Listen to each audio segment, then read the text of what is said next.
Hey everybody, it's Jason Blaha here, and it's time for part 2 of the Q&A, so let's go ahead and finish this up. First question. Hi Jason, in all the history of the Olympic Games, always the superpower nations win more medals than the others. Now USA is leading, and after them China, and they are first and second, more economic, powerful countries. So they win more gold medals because they have more money to invest in training and stronger drugs. What's the reason behind this? All right, this is multifold in nature. It's a great question. More money absolutely makes a big difference, but it has to do with, like you said, it has to do with better drugs because they have more money to throw into doping programs. That is going to be a factor, absolutely, because if you can throw $500 million into a doping program, you can absolutely beat Olympic testing, absolutely, hands down. Now, there's more to it than that, though. That's just one element of it, because again, without the genetics and without the training, all the drugs in the world won't matter. The United States, China, and even Russia are both very massive countries with a large land mass and a very large genetic diversity. If you have, like say the United States, we have 316 million people to draw from. We have virtually every culture on earth has immigrated here. Therefore, we've got a wide variety of genetics to draw from. So it's more likely that we're going to get the genetic combination of people who have the traits you want for a sport, right? So you have more of them there who are more likely to want to compete in that sport. Because again, you have more people, so therefore more people who want to compete, therefore a larger selection of genes to draw from. You're more likely to get the genetic combinations that you want to produce champions for that specific endeavor. So you have that component, and then the more money is also going to equal access to better food, better researchers, better coaches, because you can, if you've got the money, you can sometimes take the best coach from another country, hire them and get them to defect and come over to your country to coach your athletes, which is something a lot of these countries have done, the wealthier countries. We've taken smaller countries that have a really good coach and we import them. So there's a multifaceted reason why. It's largely due to money, but it's also largely due to population and population diversity as well. So that's the combination of things that gives us so many champions in these larger countries. So your answer was partially correct, but there's more to it than that. All right, next question. I suffer low blood sugar sometimes, and it's quite a nuisance. My doctor has told me to eat more food, which I'm not sure is great advice as I'm 290 pounds. I'm eating more complex carbs, more high fiber foods, fiber pills, which has improved the issue, but it's not cleared up completely. I'm also wanting to lose more weight, which makes the issue even harder to manage. Have you ever come across this issue or have any advice? The doctor also confirms that I'm not diabetic and have no signs of becoming one anytime soon. Also, I'm 34. All right, first of all, yeah, you're going to have to lose more weight. Being the 290 pounds is contributing to some hypoglycemia, absolutely. The other thing is going to be if you are trying to lose weight and you suffer from low blood sugar, again, something I go through myself, my Meniere's disease, because it messes with cortisol quite a bit. I've definitely had some hypoglycemic issues over the years as a result of my other medical condition. So for me, I find that when I'm going through phases like that, I can't eat anything that's really high sugar at all, meaning not just treats and stuff, but I mean even fruit. If I eat too much fruit, it will mess with my blood sugar over the next few hours after I eat it. So what I'm going to recommend to you, stick with purely starches that are high in fiber. And that's what you're going to have to do. Start cutting back dietary fat a little bit and focus more on the high fiber foods, not just a focus on them, but exclusively other than your protein sources. And that will help stabilize it a lot more. Basically, if every single thing that you eat is either protein or a high fiber carbohydrate source, then that should help stabilize it. And you're going to have to just avoid the stuff that is processed. And you're going to have to avoid even fruit to some extent if you want to keep it stable. And I know the fruit thing is going to piss off some people. There are going to be a lot of people who aren't going to like that. But in my personal experience, having dealt with this myself, particularly for weight loss, and the hypoglycemia, fruit is going to have to come out for you personally. I'm not saying it's a problem for everyone, but for someone describing what you are, that's going to have to go. Just stick with the higher fiber starches for now until you lose more weight and this issue stabilizes. All right, next question. My overhead press max is 65 kilos, whereas my max bench is 72 kilograms. It seems this ratio is strange since my overhead pressing more than people who bench a lot more than me. My form is on point. I've had it checked by a coach. Is it possible to be naturally weak at a particular lift because of muscle insertions, bone lengths, leverage, etc.? Or would this just come down to programming? I would say that if you're a good overhead presser, you're not genetically weak in any way at the bench press. What you're having happen is that either you're training the overhead press more, your programming is causing it, thus causing you to get stronger at it, or you're just naturally gifted as an overhead presser. Maybe you just have strong delts genetically, naturally, and that just is what it is. But you know what? What you're describing isn't a bad thing.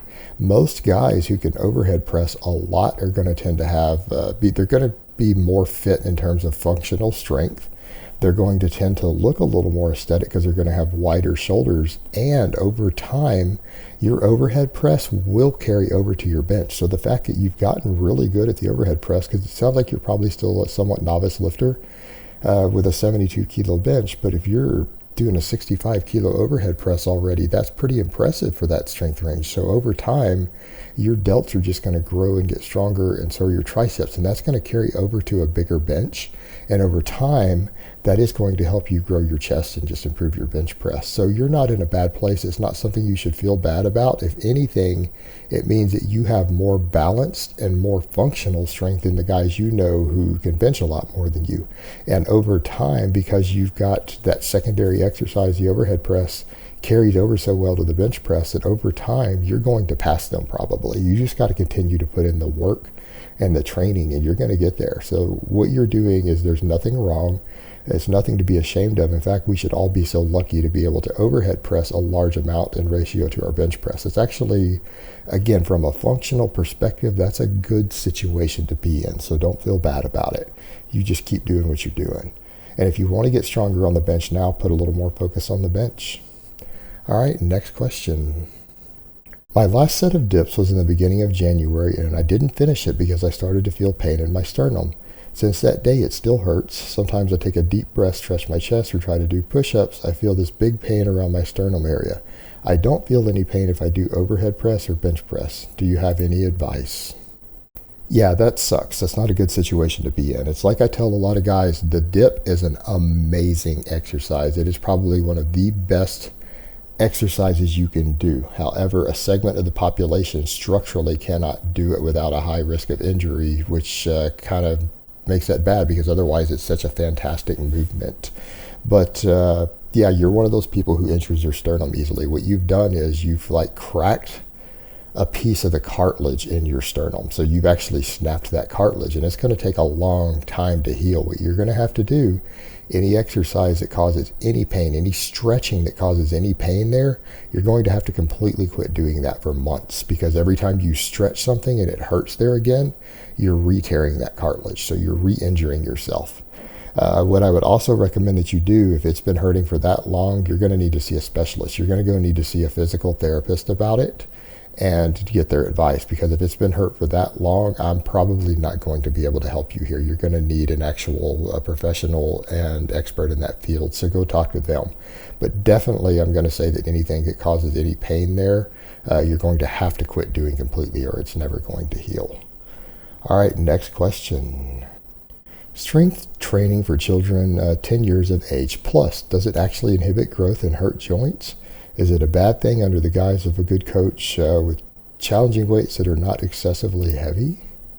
All right, I decided to answer this one. I've answered this one in Q&As at least 5 or 6 times now. In fact, I know I've answered this question in the last month in a Q&A. So, but people keep asking it, so I guess people aren't hearing the answer. So let me just give you the brief synopsis again, and you can go search my channel for further information. No, the risk of slipping an epheseal plate and stunting growth is low as long as weights are kept moderately heavy and not very heavy, meaning maybe 50% of their projected max. Like if you think a child is capable of lifting 30 kilograms on an exercise as their max, stick with 15. But they do need to focus on technique, form, and a good coach. Now, I'm also going to say what happens with children, their form gets sloppy if they don't like doing this. If they're just in there flopping around and not having fun and not enjoying this activity, and you're forcing them to do it instead of them saying, hey, I want to do this, then they're more likely to use bad form and they're more likely to get hurt. If they're doing it because they actually enjoy it, maybe they see mom or dad doing it and they just want to participate, then even at 10 or 12 years old, that can be a good thing as long as they're not being forced to do it. Because again, the way children rebel sometimes when they don't want to do something, they're going to do it wrong on purpose. And by doing it wrong, that's how you risk the injuries and the problems. So as long as they're enthusiastic and they have good technique and form, it should be fine. But remember, good form is relative. The good form that we talk about isn't the same as you see on YouTube all the time. Most YouTubers I see out there use form that will injure your children. So, don't be imitating Jeff Side and Nick Wright or any of these ignoramuses who really have no idea what they're doing, or you're going to damage your children for the rest of their life. All right, next question. And this is the last question of the week in the main segment. I may do a Gear Talk Q&A after this. Do you think natural lifters don't get enough praise for what they achieve? Guys on gear seem to get a lot of admiration and followers where natural guys don't. Do you think it's because people don't have a good understanding of what standards to expect in natty guys? I don't have anything against guys taking steroids, but I think it's dangerous for new lifters to admire YouTubers or the guys in the gym who are clearly getting assistance from drugs. Well, let's just be honest here. It's because most guys who claim to be natty are on drugs. Anyone who has a following, whether it's in powerlifting or natural bodybuilding or physique modeling or anything you see on the internet, the odds that they are either using drugs or that they are using Photoshop to enhance their look or something is going on to where they aren't presenting a real reality of a drug-free lifter has skewed everything to the point to where people actually think drug results are natural results. And so when you have that standard set that the guys who proclaim to be drug-free and natural are in fact using drugs, then yeah, natural standards aren't understood anymore. And because it's so widespread and they have so many followers, I mean, you have guys who are clearly fake natties who have 1 million plus followers online.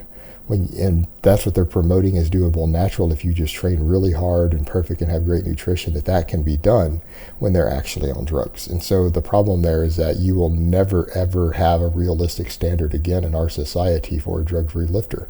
So it's unfortunate, but that is the nature of it, because all the standards of being impressed, even being impressed for a natural, so-called natural, have been set by people on drugs.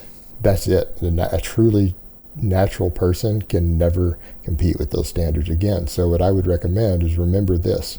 Since it is that way, if you plan on staying natural, and there's nothing wrong with that, if you choose to stay natural, that's fantastic. Again, I don't recommend that most people ever go on drugs in general. There are good reasons to go on drugs, but to impress other people is not one of them. I would never ever advocate using drugs just to impress other people. That's a really, really bad idea. So that being said, just accept the fact that you're not going to impress people and don't worry about it. Train for yourself, train for your own fitness, train for your own goals, and don't worry about it. That's the best that you can do, and there's nothing wrong with that. You're improving yourself as a person if you do that. That's fantastic. Keep doing it. All right, guys, but that's really all I have to say on that today. I hope it's been informative, and I will talk to you guys next time.